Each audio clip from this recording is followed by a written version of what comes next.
Look at your fence right now. That fence is not a boundary, it is a garden. A vertical garden you already own, already paid for, and have probably never used to grow a single thing. One spring, I strung some twine along mine, pushed 8 seeds into the soil at the base, and by midsummer, a neighbor stopped her car in front of my house to ask what I had done.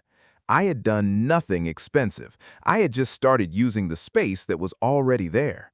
Today, I am showing you 8 climbing vegetables that will cover any fence or trellis with almost no water and produce more food than you expected from a space you were ignoring. Subscribe to Plant Explainer right now and ring the bell. Every week, we show you how to grow more in the space you already have. Stick around because number 5 covers a 6-foot fence in under 60 days, and number 8, most people throw this one away not knowing they could be growing it into something they buy every single week. Number 1. Sugar snap peas. Someone handed me a packet of sugar snap pea seeds once and said, just push them near the fence and leave them alone. 2 weeks later, I came back to find delicate green tendrils reaching for the wire, gripping it, pulling the plant upward as if they knew exactly where they were going. 6 weeks after that, I was standing at the fence eating peas straight from the vine, sweet, crisp, nothing like anything from a grocery store bag, and I understood for the first time why people become gardeners.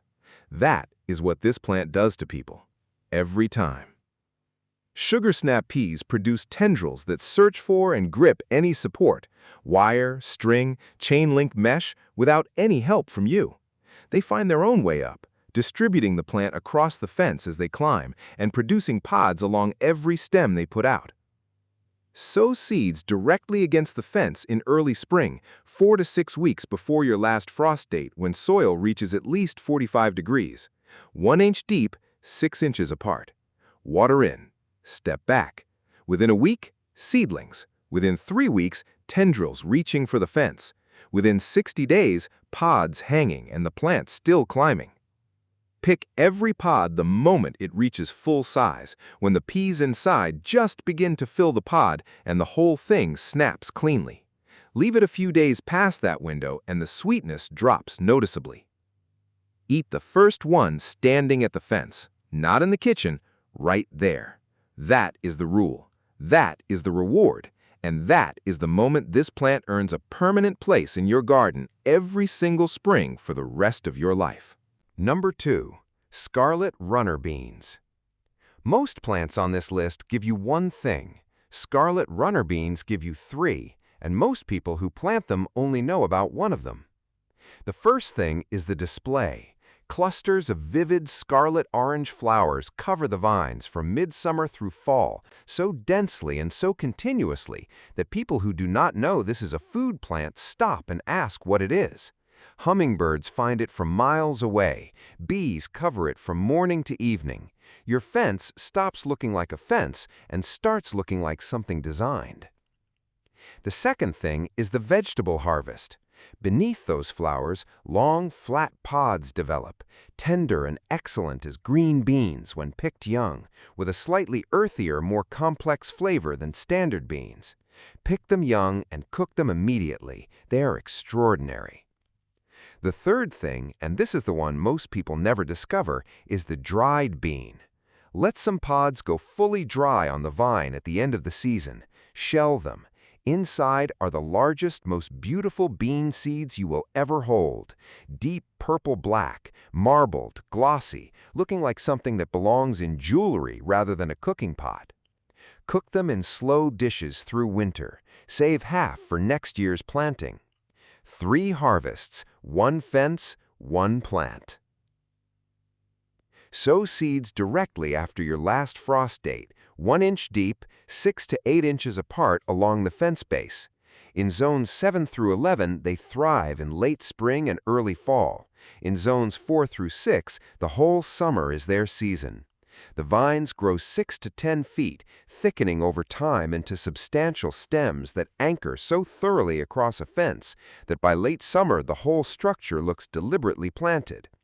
A fence that stops traffic, a harvest that feeds you 3 ways. That is what you get from a packet of seeds most gardeners walk past without a second look. Number 3. Cucumber. Most people grow cucumbers on the ground. The vines sprawl, the leaves pile up, trapping moisture. The fruits curl against the soil and develop flat spots, and disease creeps through the whole mess all summer.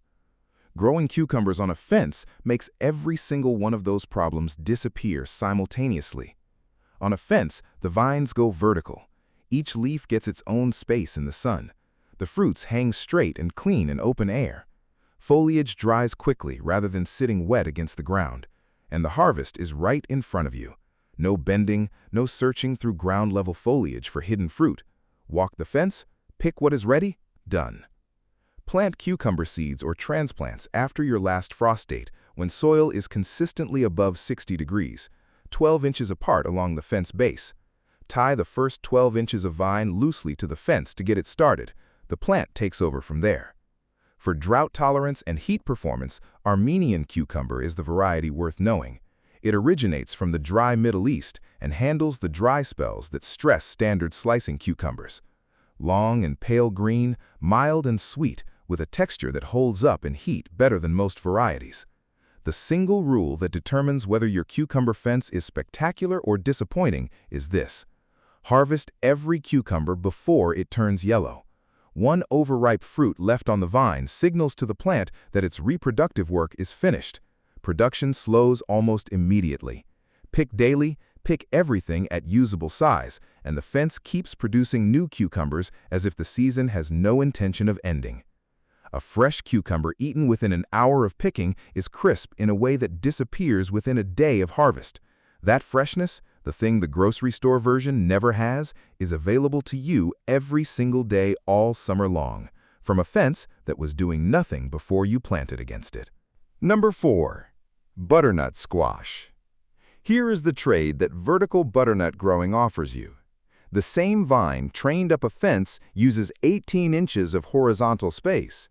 Sprawling on the ground, it needs 8 to 10 feet. That exchange, 8 feet of garden bed for 18 inches of fence space, is the most efficient growing decision most small space gardeners can make. Butternut is not a natural climber, so the technique matters. Introduce the vine to the fence early, within the first 2 weeks after planting, before it commits to a horizontal direction, and tie it upward loosely with soft garden twine. Once the first few feet are guided vertically, the vine continues that direction on its own. As fruits develop and grow heavier, they need support. This is the practical step that makes vertical squash possible. Slip a simple sling made from mesh fabric or an old piece of netting under each developing fruit and tie both ends to the fence wire. The sling holds the weight and the squash hangs safely to full size. It takes 2 minutes per fruit, and it is the difference between a successful vertical harvest and a broken stem. Plant seeds in warm soil after your last frost date, or start transplants indoors 3 weeks early in shorter season northern zones. One plant produces 2 to 4 full-sized squashes, which sounds modest until you realize that 4 squashes averaging 3 pounds each is 12 pounds of food from 18 inches of fence space. And butternut stores. Cured properly for 2 weeks after harvest in a warm, dry location, it keeps for 2 to 6 months in a cool room. The vegetables your fence produced in August and September are still feeding you in January and February. That gap between harvest date and last meal makes butternut one of the highest return per plant investments on this entire list. Your fence produced winter food. That is worth thinking about. Number 5. Yard-long beans. This is the one. 60 days from planting to a fence so covered in vines and pods that visitors stop and stare before they even understand what they are looking at. Yard-long beans, called yard-long because the pods genuinely grow to 18 to 24 inches, are tropical climbers from Southeast Asia that do exactly what their name promises and then keep going. The first time someone sees a mature yard-long bean hanging from a fence, they always do the same thing. They reach out and hold it next to their arm to check if it is really as long as it looks. It is, every time. They are built for heat. Where French climbing beans slow above 85 degrees, yard-long beans accelerate. The full heat of a summer afternoon is their natural environment. They come from climates where this temperature is simply called Tuesday.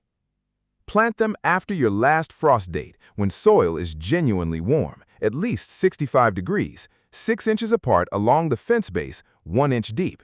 They germinate fast, sometimes 3 to 4 days in warm soil, and from that point, the vines grow visibly, reaching the fence within the first week and climbing steadily every day after. The harvest rule that separates an extraordinary yield from a good one: pick pods when they are pencil thin, not plumped out, not full-sized, pencil thin. At that stage, they are tender and nutty and slightly different from regular green beans in a way that is hard to describe until you taste it. Left past that stage, they become fibrous. Pick every 2 days without exception.